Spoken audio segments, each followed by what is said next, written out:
Hello children's, आपण last लेक्चरमध्ये काय शिकलो तर राउंडिंग ऑफ. ओके, जे काही सिग्निफिकंट फिगर्स आहेत त्या काय आहेत ते आपण बघितलं आणि त्याच्यानंतर राउंडिंग ऑफ जे आहे ते आपण बघितलं. ठीक आहे, त्याच्यानंतरचा नेक्स्ट जो पार्ट आहे that is determination of molecular formula. ठीक आहे, मॉलिक्युलर फॉर्म्युला काय असतो हे आपल्या सगळ्यांना माहिती आहे. मॉलिक्युलर फॉर्म्युला म्हणजे काय तर atoms, two or more atoms when come together to form the molecule. Okay, हे इथपर्यंत आपल्याला माहिती आहे. मॉलिक्युलचे डेफिनेशन म्हणतो आपण याला. ठीक आहे, पण व्हॉट इज मॉलिक्युलर फॉर्म्युला? बघा, मॉलिक्युलर फॉर्म्युला म्हणजे की असा फॉर्म्युला जो आपल्याला त्या मॉलिक्यूलमध्ये जे काही कॉन्स्टिट्युएंट एलिमेंट्स आहेत किंवा जे काही कॉन्स्टिट्युएंट ॲटम्स आहेत. कॉन्स्टिट्युएंट एलिमेंट्स म्हणजे काय, ज्याच्यापासून तो मॉलिक्यूल तयार झालेला आहे ते किती अमाऊंटमध्ये आहेत, ॲक्च्युअल त्याची अमाऊंट किती आहे हे जे कोणी आपल्याला सांगतं that is what we called as a molecular formula. ठीक आहे, इथे बघा मी डेफिनेशन लिहिली आहे. What is the molecular formula? The molecular formula it indicates the actual number of atoms of the constituent elements. Okay, in a molecule. इथे underline केलेले जे वर्ड आहेत ते खूप इम्पॉर्टंट आहेत. कोणते कोणते तर मॉलिक्युलर फॉर्म्युला तो काय इंडिकेट करतो the actual number of atoms in a molecule. Okay, for example suppose आपल्याकडे वॉटर मॉलिक्यूल आहे. आता वॉटर मॉलिक्यूल जो आहे it contains 2 hydrogen and 1 oxygen atom, किंवा त्या हायड्रोजन आणि ऑक्सिजनला आपण त्याचे कॉन्स्टिट्युएंट एलिमेंट्स असं सुद्धा म्हणू शकतो. मग जो काही मॉलिक्युलर फॉर्म्युला आहे वॉटरचा जो की आहे H2O, त्याच्यात तुम्हाला फक्त काय समजतंय की it contains 2 hydrogen and 1 oxygen atom. Okay, now the next part. Okay, next आहे percent composition and empirical formula. What is percent composition and empirical formula? बघा, जो कोणता आपण मॉलिक्युलर फॉर्म्युला लिहितो तो मॉलिक्युलर फॉर्म्युला किती पर्सेंट असणार आहे? कंपल्सरी 100% असणार आहे. ओके, 100% का बरं? कारण की तुम्ही जे काही एलिमेंट्स त्या ठिकाणी यूज केलेले आहेत ते सगळ्याच्या सगळ्या एलिमेंट्सचं जर का तुम्ही ॲडिशन केली तर त्याची जी काही ॲडिशन असेल ती असेल इक्वल टू 100%. आणि जर का तुमच्या मॉलिक्युलर फॉर्म्युल्यामधले जे काही त्याचं पर्सेंटेज ॲपिअरन्स आहे तुम्ही त्याची बेरीज केली किंवा समेशन केली आणि ती 100 आली नाही, म्हणजेच the difference between the 100 and the sum which you have done, okay, that much amount of or that much percentage of the oxygen is present in that formula. Okay, that is what the percent composition. Now the next is empirical formula. Empirical formula means what? Baga, the simplest ratio of the constituent atoms in a molecule is called the empirical formula of that compound.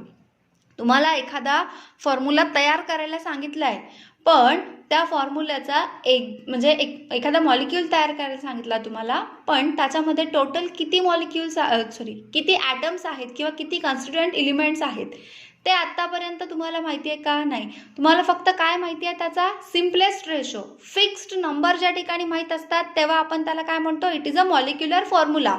But when you are not know the how much amount or how many numbers of element are present in that particular molecular formula, you just know the ratio of the constituent atoms or the elements in the molecule at that time. तुम्हाला फक्त काय माहिती असणार आहे असं तुम्ही समजायचं तर empirical formula. Okay, empirical formula काय सांगणार आहे तुम्हाला तर सिम्पलेस्ट रेशो देणार आहे कॉन्स्टिट्युएंट ॲटम्सचा. ओके, ज्यापासून तो तुमचा जो काही मॉलिक्यूल आहे तो फॉर्म झालेला असेल. ओके, याचं एखादं एक्झाम्पल बघूयात आपण. See here the example that is CH2H2L.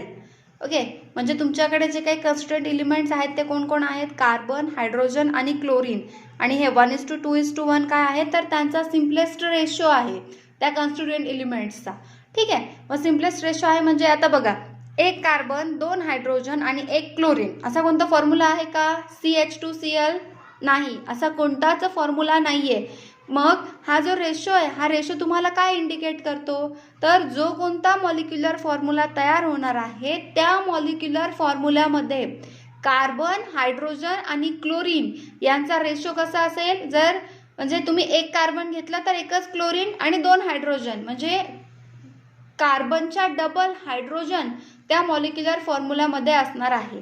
जेवढे नंबर ऑफ कार्बन आहे तेवढेच नंबर ऑफ त्याच्यामध्ये क्लोरीन पण असतील. किंवा इथे सिंपल जो फॉर्म्युला येतोय तो काय येतोय बघा. फॉर्म्युला तर आपण इथे तयार करणार नाही आहोत, कारण की त्याच्यासाठी एक प्रोसिजर आहे ती आपल्याला फॉलो करायची आहे. पहिले फक्त बघा what is the empirical formula. तर इम्पेरिकल फॉर्म्युलामध्ये तुम्हाला काय कळालंय, कन्स्टिट्युएंट एलिमेंट्स कोणकोणते आहेत आणि त्यांचा सिम्पलेस्ट रेशो काय आहे. त्याच रेशोवरून आपल्याला काय फाइंड आउट करता येतं, मॉलिक्युलर फॉर्म्युला फाइंड आउट करता येतो. ओके, जसं की मी तुम्हाला आधी म्हणाले, जर का आपल्याला एकदा एम्पेरिकल फॉर्म्युला कळाला की त्याच्यावरून मॉलिक्युलर फॉर्म्युला काढता येतो. बघा तुमच्यासमोर एक प्रॉब्लेम लिहिलेला आहे.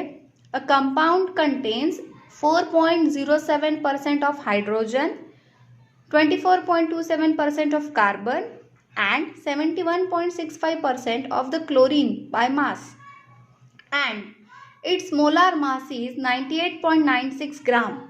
What is its empirical formula? And the atomic masses of the hydrogen, carbon and chlorine are 1.008, 12.00 and 35.453 Dalton respectively. Okay, तो पहिले तुम्हाला काय करायचं आहे, पहिले हा जो प्रॉब्लेम आहे तो लिहून घ्या. तो सॉल्व्ह कसा करायचा मी सांगते, पण त्याच्या आधी मी तुम्हाला ते पर्सेंटेज कंपोजिशन जे काय सांगितलं होतं ते इथे समजून घ्या. इथे बघा तुम्हाला हायड्रोजन, कार्बन आणि क्लोरीन हे जे दिलेले आहेत ते पर्सेंटेजमध्ये दिलेले आहेत. यांची जर ॲडिशन 100% आली तर तुमचा जो काही इम्पेरिकल फॉर्म्युला आहे त्याच्यामध्ये ऑक्सिजन कुठेही प्रेझेंट असणार नाही. पण जर percentage of hydrogen, percentage of carbon and percentage of chlorine यांची जर का ॲडिशन 100 आली नाही तर 100 मायनस यांची जी काही ॲडिशन होईल ती करायची आणि जे काही आन्सर येईल that is the difference. That much amount of oxygen is present in that compound. Okay, so now we are going to solve the problem. तुम्ही लिहून घेतलंय तर आपण सॉल्व करूया. सी, इथे फर्स्ट स्टेप आहे. इथे काय करायचं आहे तुम्हाला, check the sum of the all percentage is 100 or not. बघा कार्बन दिलं होतं हायड्रोजन दिलं होतं 4.07, त्याच्यानंतर तुम्हाला एक पर्सेंटेज दिलं होतं 24.27 आणि एक होतं 71.65%. त्यांची जर का टोटल केली तर ती येते 99.99. Okay, it is approximately 100%. जर का यांची सम 100% येते म्हणजेच यांचं टोटल जे पर्सेंटेज कंपोजिशन आहे ते 100% आहे. त्याचा अर्थ काय, इथे तुम्हाला ऑक्सिजन कन्सिडर करायची गरज नाही आहे. Okay, therefore no need to consider the presence of oxygen in the atom, oxygen of atom in the molecule. Okay, that is the first step. First स्टेपमध्ये तुम्हाला काय करायचं आहे, तर जे काही तुम्हाला पर्सेंटेज दिलेले असतील त्याची ॲडिशन करायची आहे आणि ती 100 येते किंवा नाही ते व्हेरीफाय करायचं आहे. Now we are going for the second step. See, now in second step त्यांनी मार्क्स जे दिलं होतं ते बघा पर्सेंटेजमध्ये दिलं होतं, पर्सेंटेज कंपोजिशन दिलेलं होतं. पण आपल्याला जे मार्क्स लागतं आहे ते कशामध्ये लागणार आहे, ग्राममध्ये.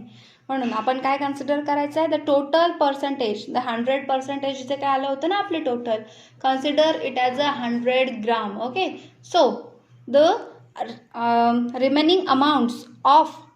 Remaining amounts of the constituent particles in that molecule, they are changes as a 4.07% becomes now 4.07 gram, 24.27% converted into 24.27 gram and 71.65 gram by mass. Okay, now we are going for the further step, that is the step third for the determination of the empirical formula. Let's see. Okay, बघा आता third step. त्याच्यामध्ये तुम्हाला काय करायचं आहे, तर जे काही आपण ग्राममध्ये कन्वर्जन केलेलं होतं मासचं त्याच्यापासून आता आपल्याला काय कॅल्क्युलेट करायचे आहे, तर number of moles. Number of moles कशासाठी कॅल्क्युलेट करायचं, आपल्याला रेशो फाइंड आउट करायचा आहे ना. मग रेशो फाइंड आउट करण्यासाठी सगळ्यात पहिले आपल्याला माहिती पाहिजे की किती नंबर ऑफ मोल्स कोणता ॲटम या मॉलिक्यूलच्या फॉर्मेशनसाठी वापरलेला आहे. नंबर ऑफ मोल्स कसे फाइंड आउट करणार आपण, नंबर ऑफ मोल्सचा फॉर्म्युला आहे given mass upon molar mass or the molecular mass of that substance. Okay, तर सगळ्यात पहिले हायड्रोजनसाठी मास किती दिलं होतं त्यांनी, 4.07 gram. It is divided by its molar mass. किती होतं त्याचा मास, एका हायड्रोजनचा मास किती आहे 1.008 ग्राम. जर त्याचं डिव्हिजन केलं तर आन्सर येतं 4.04 ग्राम. तसंच सिमिलरली आपण कार्बन आणि क्लोरीन या दोघांसाठी पण नंबर ऑफ मोल्स जे आहेत ते फाइंड आउट केले. ठीक आहे, त्यांचे गिवन मास डिवायडेड बाय त्यांचे atomic masses. Okay, and we are now having the values for the number of moles. Okay, आता नेक्स्ट स्टेपमध्ये तुम्हाला काय करायचं आहे माहिती आहे का, हे जे काही तुमच्याकडे नंबर ऑफ मोल्स आलेले आहेत 4.04, त्याच्यानंतर 2.0225, 2.021, यांच्यामध्ये जो सगळ्यात लहान नंबर आहे त्यांनी या तिन्ही नंबर ऑफ मोल्सला डिवाइड करायचं. याच्यामध्ये सगळ्यात लहान जो नंबर आहे किंवा सगळ्यात कमी जे नंबर ऑफ मोल्स आहेत ते आहेत क्लोरीनचे, दॅट इज 2.021. मग आपण काय करायचं आता, dividing all these number of moles, okay, values of the number of moles by 2.021. Okay, मग बघा काय होतंय. ओके, नेक्स्ट स्टेपमध्ये आपण काय केलं, स्मॉलेस्ट नंबरनी या सगळ्या ज्या काही नंबर ऑफ मोल्स होते त्यांना डिवाइड केलं आणि त्याला डिवाइड केल्यामुळे आपल्याकडे आता काय आलेलं आहे तर स्मॉलेस्ट रेशो कशाचा, hydrogen is to carbon is to क्लोरीनचा, आणि तो रेशो काय आलाय 2:1:1. ओके, आता आपल्याकडे काय मिळालंय आपल्याला, तर जो काही फॉर्म्युला तयार होणार आहे त्या इम्पेरिकल फॉर्म्युलामध्ये hydrogen is to carbon is to क्लोरीनचा जो रेशो असेल तो असेल 2:1:1. आता आपण त्याची पुढची जी काही स्टेप आहे ती बघूयात. Okay, see in next step what we are going to do, we have already find out the smallest ratio between the constituent elements, and that is 2:1:1 for hydrogen is to carbon is to chlorine. Means त्याचा जो काही molecular formula तयार होईल तर त्याच्यामध्ये जे काही ratio असणार आहे तो कसा असेल, एक जर का कार्बन आहे तर क्लोरीन पण एक आणि हायड्रोजनचा डबल असं ते काय असणार आहे त्याचा रेशो असणार आहे. मग हा जो रेशो आहे the simplest ratio of the constituent element is nothing but the empirical formula. So इथपर्यंत आपण काय केलंय, एम्पेरिकल फॉर्म्युला जो आहे तो फाइंड आउट केलेला आहे. आता आपल्याला काय करायचं, या एम्पेरिकल फॉर्म्युलाच्या हेल्पनी मॉलिक्युलर फॉर्म्युला काय असेल त्या कंपाऊंडचा तो कॅल्क्युलेट करायचा आहे. So the next step is for the determination of the molecular formula of a compound. See, molecular formula जो आहे तो डिटरमाइन करण्यासाठी आपल्याला सगळ्यात पहिले काय करावं लागणार आहे, एम्पेरिकल फॉर्म्युलाचं मास जे आहे ते कॅल्क्युलेट करायचं आहे. एम्पेरिकल फॉर्म्युलाचं मास कसं कॅल्क्युलेट करणार, तर त्याचे जेवढे काही नंबर ऑफ ॲटम्स आहेत ते त्यांची ॲडिशन करायची आहे. ठीक आहे, पण जर का कधी एखाद्या वेळेस नंबर ऑफ ॲटम्स एकपेक्षा जास्त असेल त्या मॉलिक्युलर फॉर्म्युलामध्ये तर त्याला काय करायचं, आपण त्याच्या ॲटॉमिक मास ते मल्टिप्लाय करायचं. इथे जसं केलेलं आहे बघा, कार्बनचा ॲटॉमिक मास 12.01 प्लस 2 हायड्रोजन आहे, एका हायड्रोजनचा ॲटॉमिक मास किती आहे 1.008 प्लस क्लोरीनचा आहे 35.453. ओके, टोटल ते त्याची आलेली आहे 49.48 ग्राम. ओके, आता नेक्स्ट बघा आपल्याला इथपर्यंत काय झालं आपलं डिटर्मिनेशन ऑफ मॉलिक्युलर फॉर्म्युलाची फर्स्ट स्टेप. आता सेकंड स्टेप. ओके, आता काय करायचं आपल्याला, जे काही मोलार मास त्या प्रॉब्लेममध्ये गिवन होतं ते किती होतं 98.96 ग्राम, त्याला एम्पेरिकल फॉर्म्युलाच्या मासने डिवाइड करायचं आहे. ठीक आहे, कशासाठी, तर जे काही ती व्हॅल्यू येईल molar mass divided by empirical formula mass that is 98.96 gram divided by 49.48 gram that is R. तर मॉलिक्युलर फॉर्म्युलासाठी आपल्याला ती व्हॅल्यू इम्पॉर्टंट आहे. एकदा का तुम्हाला ही आरची व्हॅल्यू मिळाली की तुम्ही त्यांनी काय करायचं आहे, तर तुमच्या एम्पेरिकल फॉर्म्युलाला मल्टिप्लाय करायचं आहे. म्हणजे इथे मॉलिक्युलर फॉर्म्युलासाठी आपल्याला काय करावं लागेल, R multiplied by empirical formula that is 2 × CH2Cl. Okay, बघा इथे मॉलिक्युलर फॉर्म्युला आपल्याला मिळाला आहे. ती आरची जी व्हॅल्यू आहे 2 × एम्पेरिकल फॉर्म्युला जो आपला होता दॅट इज CH2Cl. आपल्याला मॉलिक्युलर फॉर्म्युला काय मिळाला C2H4Cl2. हा मॉलिक्युलर फॉर्म्युला आहे का, यस आहे. तर तो C2H4Cl2 कोण आहे, डायक्लोरो इथेन. ओके, सो अशा पद्धतीने आपल्याला एम्पिरिकल फॉर्म्युला कसा फाइंड आउट करायचा तेही कळलं आणि एम्पिरिकल फॉर्म्युल्यावरून मॉलिक्युलर फॉर्म्युला कसा फाइंड आउट करायचा तेही समजलं. आणि एक्झामच्या पॉईंट ऑफ व्ह्यूनी हे जे दोन्हीही फॉर्म्युलेज आहेत ते इम्पॉर्टंट आहे. So hope so you are getting all these concept of the empirical formula and the molecular formula.